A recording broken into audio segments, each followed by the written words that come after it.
Hey, and welcome to Tarmac. I'm Matthew. And I'm Harry. And guess what?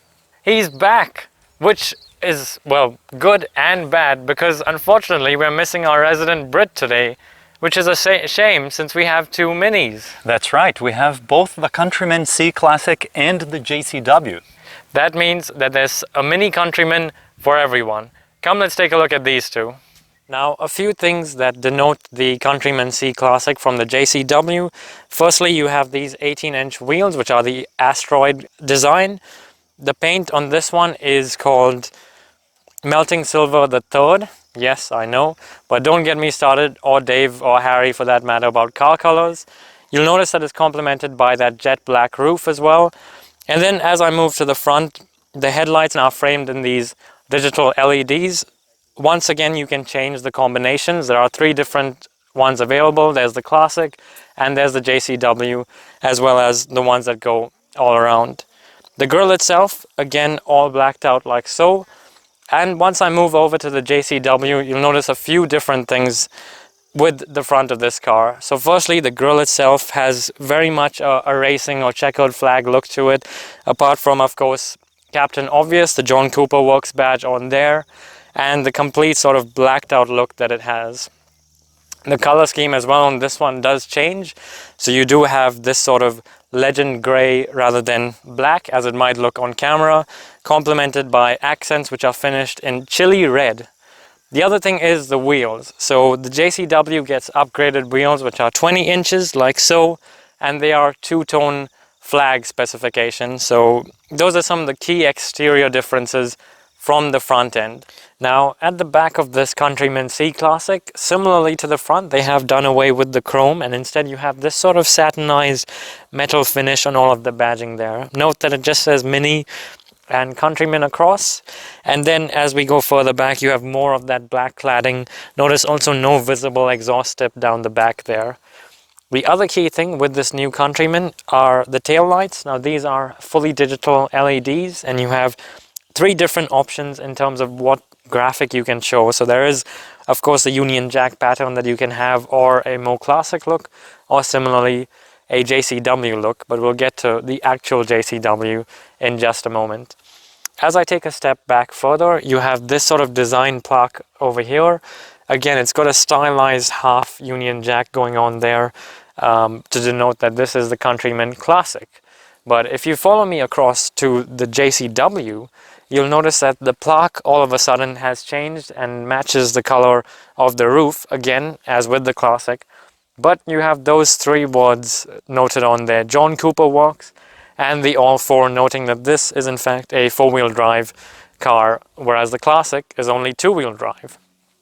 Follow me around to the rear, and you have the same taillights once again, those digital LEDs, again with three different options to customize, but obviously John Cooper Works is the version that you want these lights to be in. Around the back, again, there is no chrome going on here because Mini are, of course, fully eco-friendly with this new generation of Countryman. So you have a black badging instead of the Mini and the Countryman. And then if you look across to the side there, it says John Cooper Works on the back, just to denote the speciality of this car. Well, the other obvious thing here is the changes in the lower fascia. Now you've got quad exhaust tips there and a sports rear diffuser. Again, another big difference between the two cars. Now, under the bonnet of the Countryman C Classic, you have a 1.5-litre 3-cylinder turbocharged engine, giving you 125 kilowatts of power, 280 Newton meters. And what that means is a fuel efficiency of 6.9 litres per 100 Ks. You also have an 8.3 seconds time of 0 to 100, and it emits 155 grams per kilometer of CO2. And if you follow me around now to the JCW, well, the engine cover, all of that stuff might look the same, but these two engines couldn't be more different, to be honest. The JCW is powered by a 2-litre 4-cylinder turbocharged engine, which gives you 221 kilowatts of power, 400 Newton meters of torque, which means your 0 to 100 time is now down to 5.4 seconds, but your fuel efficiency is up just by a little bit to 8.4 liters per 100 kilometers, and your carbon emissions are up, but not by that much, to 188 grams per kilometer of CO2. But again, remember, these two Minis are built in probably the most carbon efficient way any Mini has ever been built, so small price to pay. And here I am in the interior of the new Countryman, and I must say how good it is to be back with two cars to cover this time around. And the interesting thing with the Countryman is that it is introducing this new design language for Mini, and what a difference does it make. It is introducing a lot of the things that they are championing for with the brand right now, which has a lot to do with design and with sustainability. And you definitely get a lot of it inside here. There is a lot of recycled materials that you see across the whole cabin, starting with, of course, the vegan leather seats that you get in this specific spec, and the recycled fabrics, not only on the dashboard, but also going all the way to all doors across the cabin, and a little bit of recycled plastics as well.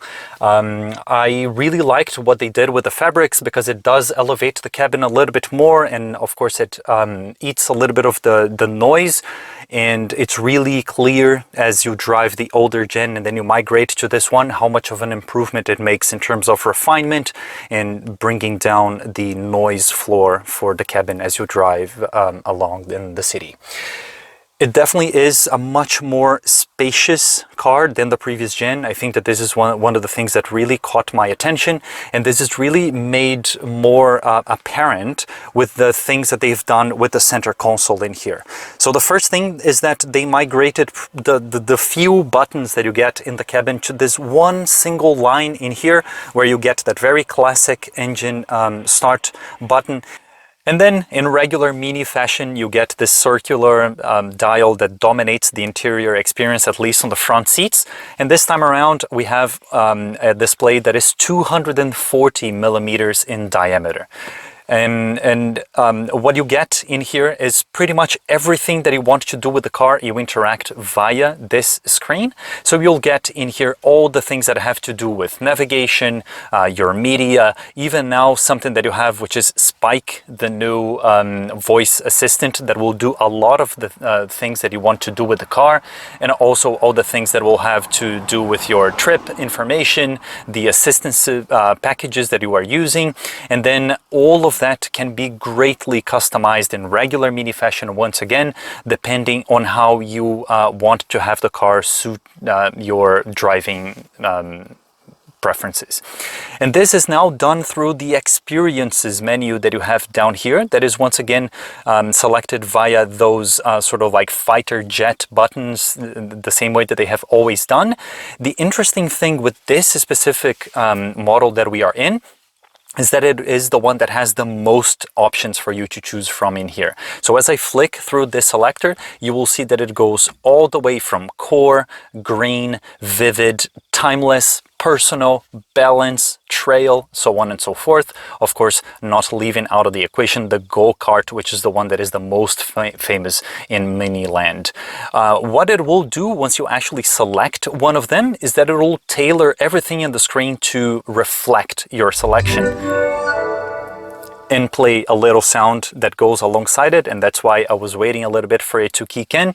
And the interesting thing is that it will change many things across the driving experience. That will come in terms of the interior lighting, the way that the sound is pumped into the cabin, and of course the way that the car will drive as well.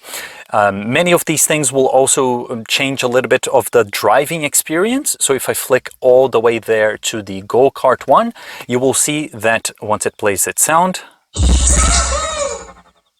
many things will change, including the addition of this very cool and very engaging dial that tries to reflect a little bit of what the old dials were bringing to the equation.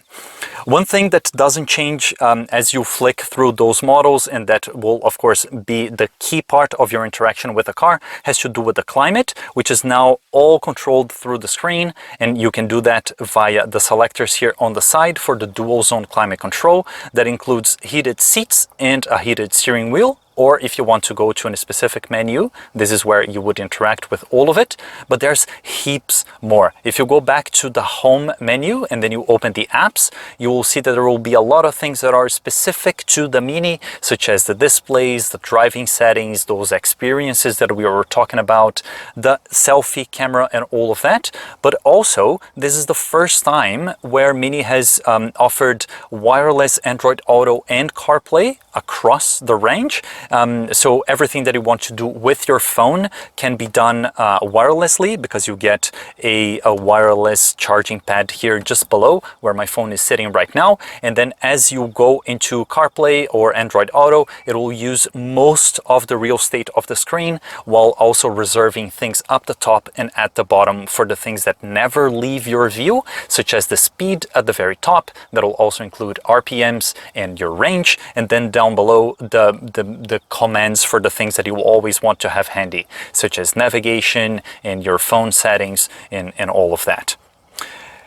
All right, so I think that now it's time that we jump into the JCW so we can actually see what's different on the higher spec. First and foremost, in JCW land, the first thing that you realize is the difference that you get in the upholstery that goes all the way across the cabin and into the sports steering wheel that has the perforated leather in here with the red stitching and a different sort of fabric piece in here that, while it exists in the other car as well, in here it has a different theme and the JCW badge at the very bottom. You also get different sport seats that are amazing. They are sort of a fixed headrest to look very, very sporty to match the rest of the cabin aesthetic. You get black headliner all the way into the pillars and into the headliner, the actual roof, to make it a little bit more sporty feeling. And then it ends at these Harman Kardon tweeters that really elevate the sound experience that you get over the one on the Classic. I would 100% recommend you get this option. In terms of the actual technology at offer, I don't think that it changes too much. We didn't get any sort of a different experience that we could pick up on, but what you actually get is on the driving experience. And one of the things that we'll really try to showcase to you is that one of the things that you get as part of the sporty steering wheel package is the use of these two pedals in here that will give you access to all the control on the dual clutch transmission, including a boost button on the downshift. So that's really cool, and I think it's about time that we take the JCW for a drive.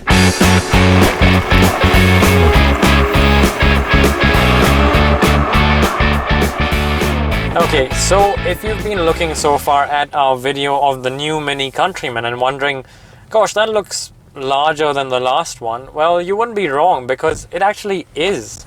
We've got an increase in length of 13 centimeters and an increase in height of 6 centimeters, meaning that dimensionally the car is both longer and taller, and I wouldn't be surprised to say wider as well than the last generation, which means on the inside here you have so much more space, both front and rear. The other thing I want to touch on is in the production of the new Countryman, what BMW have done, or rather Mini have done, is shifted the production to the Leipzig plant in Germany, which is a BMW plant and is one of the most sustainable car manufacturing plants in the world. So it's fueled by hydrogen, the materials in here are recycled, and what that means is a reduction of carbon production across the supply chain of about 85% compared to the last generation car. So that's massive, almost as massive as the increase in power on this JCW. Yeah, and that's one thing that you can feel from the moment you start driving the car.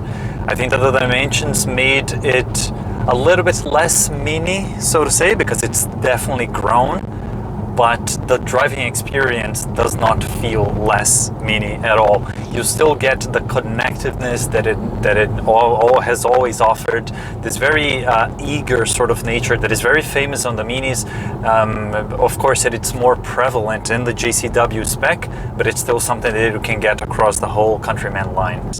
That's right, and even in the base model Countryman C Classic that I've been driving, The handling, especially in go-kart mode, was quite engaging, I've got to say. The steering tightened up, throttle response improved, it kept the engine running.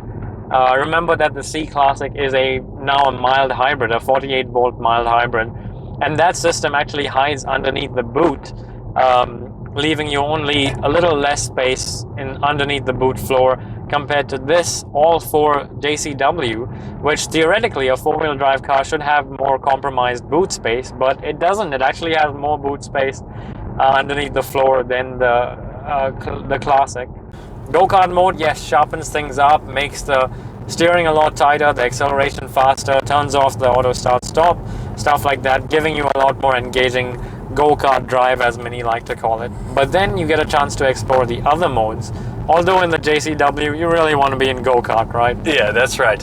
Not only does it offer fewer experiences, but it's also very focused. You either want to be green, and that's totally on brand with Mini, but then as things get a little bit more on the windy side, as it is here with us, you just flick it to the go-kart mode, and then it really delivers. It gets a lot of more sound pumped into the cabin through the speakers.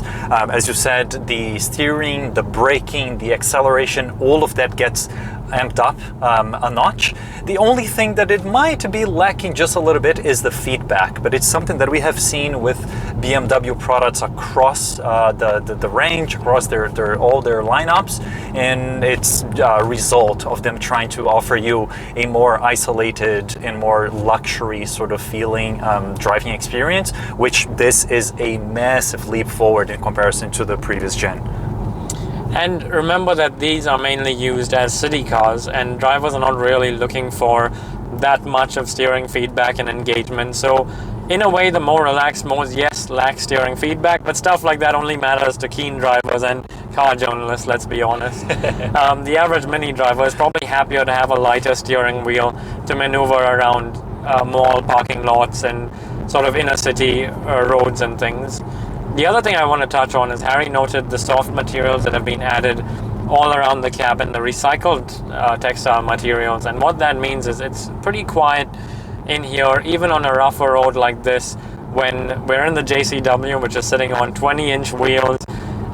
So you can just imagine the ride comfort and quietness in the Countryman Classic, which is riding on plenty of rubber as well to cushion things. That's right. Yeah, this is very sort of noisy tarmac that we are driving on, but when we were on the smoother surface, you could definitely feel that this is a way less crashy ride in comparison to the previous gen, and that's even considering that the wheels are now bigger with wider tires and all of that, which then at the end of the day, as you flick it to go-kart mode, is going to translate into more performance. So you get the best of both worlds.